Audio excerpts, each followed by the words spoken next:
во цивил вредностите што ги споделувавме беа еднаквоста помеѓу народите, еднаквоста помеѓу жителите кај во нашата држава, промоција на мултикултурализмот, од секогаш била тема на која што се работело.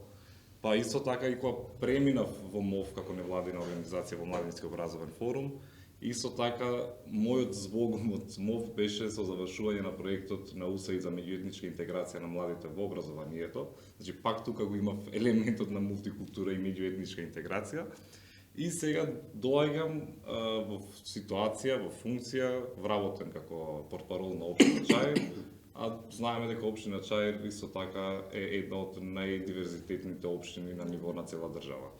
Така што горе-доле мене таргетот на работа и луѓето со кои соработувам ми остануваат исти, ми остануваат од тој профил.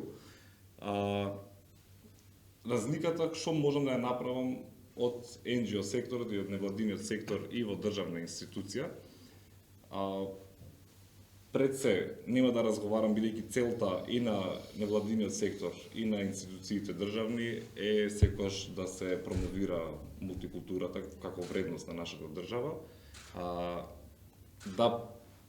Да се трудиме, да се потрудиме, усари секој граѓанин да има еднакви можности за пристап и до институциите во овој случај, а кога работиш од аспект како невладина организација, пробуваш да им отвараш пат за секој граѓанин без разлика на нејзиниот или неговиот бекграунд, да има да му биде овозможен пристапот или до институција, или до образование, или до било која област на чие што им е потребно на граѓаните и тоа да овозможиш алатка да ги запознаеш луѓето со тие алатки, да тие без никаква пречка да можат нели да пристапат во тоа.